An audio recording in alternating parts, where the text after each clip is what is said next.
What's going on, everybody? It's Levi here, bringing you another video. This one is going to be on the topic addressed to new drivers trying to get into CDL truck driving. Before February, I believe, is when they're making it mandatory, where you have to do a lot more training before you actually get your CDL. So if you're looking into getting into CDL driving, now is the time to do it. Before that, get grandfathered in before. I believe they make it to where you have to do about 100 more hours of training, I believe. But and today I just want to cover the three main ways to pay for schooling to get your CDL. So you have to go through a school of some sort to get your CDL, and it has to be an accredited school, or else companies won't hire you on. If you go to some backwoods CDL training, some mom and pops like, yeah, we'll train you, you get your CDL and come drive for us, and then that doesn't work out, you try to go and get a job with that CDL, you don't have an accredited school on your record, well, then you have to go back and take the school anyways. So the first way you can get your CDL, and possibly the best way, in my opinion, it's the best way. I didn't do it this way, but I had other circumstances that make it less favorable for me, and that way is company paid or company sponsored training. So what that is you call up a company, let's say CR England, I know they're a big one for it, or Prime Inc. out of Springfield, Missouri. They will help train you and get your CDL. So you'd call them up, say, hey, I don't have a CDL, can you guys help me get one? And they're going to answer, yeah, of course. So what they're going to do is they're going to take you to wherever they train their employees. I know in Prime, it's Springfield there. Everything's done in Springfield there. All the way from getting your permit to passing your test, to getting on the trainer's truck, to getting in your own truck. They help you the entire way. They pay for everything. You might have to pay for food. And even most of the time then, they pay for like breakfast and dinner. You might have to cover your lunch or dinner, depending. I don't know how those companies do it, but for the most part, they cover just about all your expenses. They'll cover your hotel while you're there, all your expenses. But you still want to bring some money with you. That way, if they're only feeding you twice a day or something, you can go get extra food if you want, or what the case is. But my point is, they pretty much hold your hand all the way up until you get your own truck. And even then, they're there for you. And it's the easiest way to go. As long as you don't have a bad driving record, credit score doesn't matter. They're not checking your credit to make sure you qualify for them to train you. There are some requirements. Obviously, you have to be 21 years old to get a CDL. Well, you do, but you don't. You can be 18 with the CDL, but you can only drive interstate, which is you stay in whatever state you reside in, and you can only drive in there. You can't cross state lines. But for the most part, you have to be 21 to drive for most over-the-road companies, because they cross state lines. So you have to be 21 in order to do that. You have to be 21. I'm sure driving record has something to do with it. As far as I know, no company out there that does that company paid training requires you to put any money in that I know of. If they do, please leave them down in the comments below, because if so, that's shady. They may have you pay $100 for administration fees or whatnot. I know Prime for a fact does it. Well, I don't know for a fact. I've heard Prime does that. They charge you $100 when you get there for administrative fees. I don't know how true that is. I have nothing against Prime, but that right there, it's a little shady to me. But it is what it is. For the amount of money you can make with them, or with any company for that matter, it's probably worth it.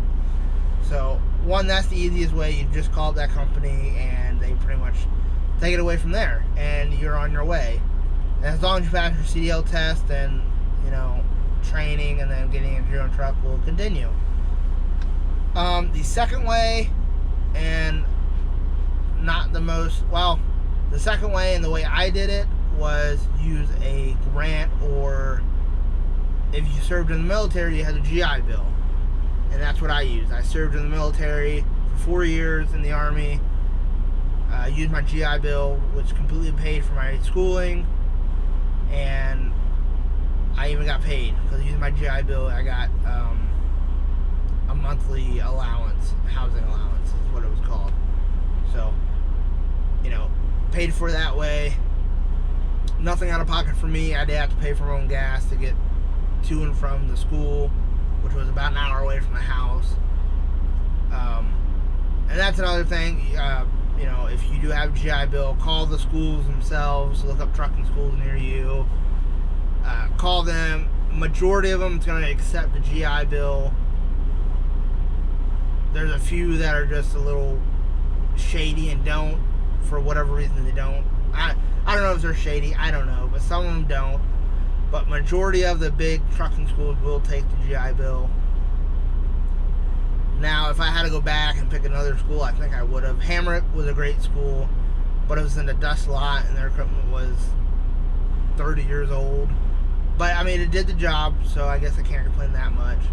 But the fact that it was in a dirt lot, and I would just get gross and dusty and gross. I know there was a school in Ohio. I don't know where at in Ohio, but it was all indoors, air conditioned, with new equipment. And that's another thing. If you go to a school, if you plan on working for mega carriers your entire career, you can go ahead and get the automatic restriction. And that's where the automatic restriction is. You can take the test. You take your CDL test in a automatic truck, like what I'm in now. It doesn't have a 10-speed in it, or 13 or 18. So that limits you only really if you go to small mom and pops and they only have manuals. That's where that's going to bite you in the butt. But other than that, if you work for decently large carriers, they're all going to have automatics. So the automatic restriction nowadays is not that much of a restriction. But if you get caught, let's say you buy your own truck and a manual, you learn how to drive a manual. If you get pulled over driving a manual and the DOT officer sees you have that automatic restriction, I don't know what happens there, but I'm going to guess it's not going to be anything good. So, make that decision yourself, whether or not you want to have that automatic restriction on there or not. I do not. So I can drive a manual if I wanted to. But the automatics are just way easier. And for the guys who say automatics are stupid or are for pussies, not real truck drivers, you obviously haven't driven an automatic to know that these things are way better than a manual any single day, especially going up and down hills all day long. They're so much better. Or in traffic jams even. But anyways, enough about that. On to the second way, part B, I guess, would be a grant or a bill from your state. Now, for me, Ohio, I know of has it's a workforce. I'll tell you here. Hang on. It's like a workforce relocation. Yeah, Ohio's Workforce Innovation and Opportunity Act. And Dislocated Worker Program, which means if you were laid off from a job, or you're just someone who's trying to advance in their careers, Ohio has these programs to help. Pretty much they pay for your schooling the entire way. They even pay. I've heard of people getting their gas paid for to get to and from the schooling. Now, I don't know the requirements on these. I don't know if there's a certain company you have to sign on with, or if you don't pass your CDL test, if you have to pay anything back, or what the case is. I'm not sure. It doesn't give you a whole lot of information on the internet here. If I were to go to my local unemployment office, I'm sure they can give me more info on that. But, I'm sure most states have some sort of workforce program that will help you pay for your schooling.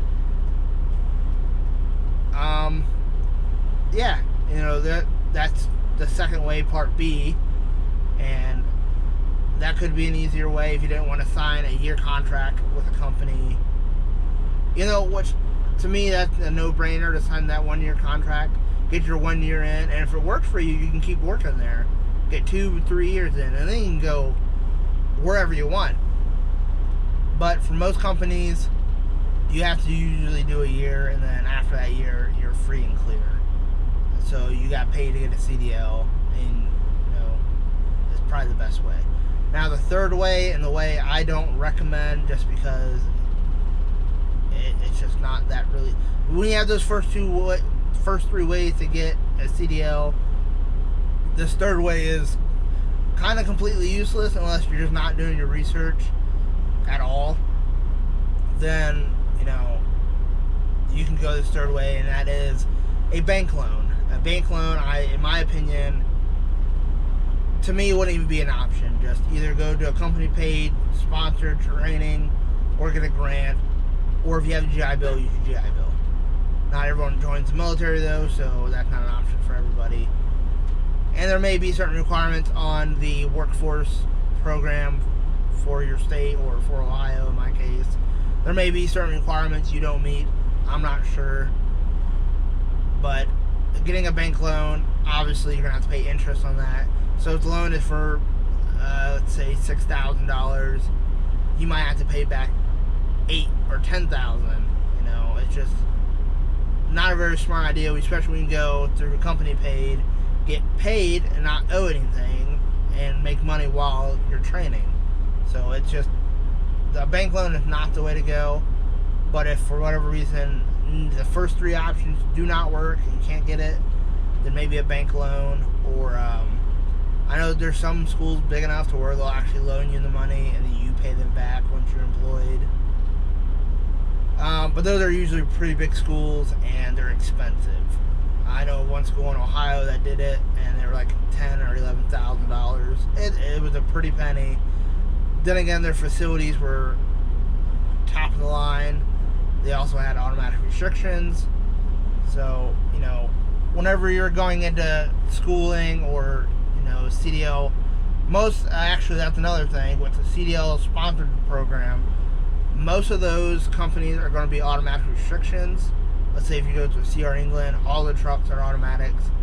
As far as I know, they might have a few manuals in there, but for the most part, you're going to be driving an automatic. Therefore, you're going to have that automatic restriction. But in today's trucking world, that's not really going to stop you from going anywhere. So I wouldn't even worry about that anymore. Like the school I went to was a smaller school. They had nothing but manuals there. They didn't have any automatics. And it worked out. I passed my CDL test, and I don't have that automatic restriction. The only other thing I would suggest, if you're able to, when you take the test, is to get all the endorsements you can. I would get doubles and triples, hazmat, tanker. There's probably some more in there I'm missing. But if any of the endorsements, I would try to get them all. Unless maybe hazmat, maybe not. I don't know. Hazmat to me is not worth getting, just because, one, it doesn't pay enough for most companies that have to deal with that headache. So I wouldn't get hazmat. But if you're getting tanker, you might as well get hazmat. If you want to haul fuel, obviously you're going to have hazmat. So depending on your goals and your priorities, get whatever endorsements you think you're going to need or want. I mean, there's nothing that says you can't add the endorsements on later. It's just a pain in the butt. That's all it is. When you first get your CDL, doubles, triples, tanker. You can always add hazmat later. You can always add tanker later as well. It's just a pain in the butt, because most of the time, once you do all this, you're out here working, like I'm out here working just to make time to go get tanker put on my license. It's just too big of a pain in my ass to go do it, and I don't have any desire to pull a tanker, so I'm just not. But like I said, those are the ways you can get into CDL truck driving. For those who are thinking about getting into CDL or truck driving in general, it is a great career. You can make a lot of money. There's plenty of first year drivers that are making $80,000 or more, depending on the company. Now with like the mega carriers, 60 to 70 is about what you're going to make your first year, which, if you think about it, is phenomenal considering 1 year in a factory. In most factories, you know, you're making 30, if you're lucky, 40 grand a year, and it's just a repetitive job. Well, so is trucking, but it changes constantly. It's a constant struggle, I'd say. But if any of you new guys that are wanting to get into it have any questions, please feel free to make a comment down below, drop your email if you want me to email you an answer, or if you want to talk to me some more directly, drop your email. I'll shoot you an email and stuff like that, and I answer whatever questions you have, or if you have any comments or you disagree with things I say, leave them down in the comments below. I like the criticism. And if you enjoy what you saw, please like, comment, subscribe. Mostly subscribe. Like the video too on your way out. And if this helped you at all, like I said, like and comment, subscribe. So anyways, guys, have a good one. And if you have any questions, drop them below. Have a good one, guys.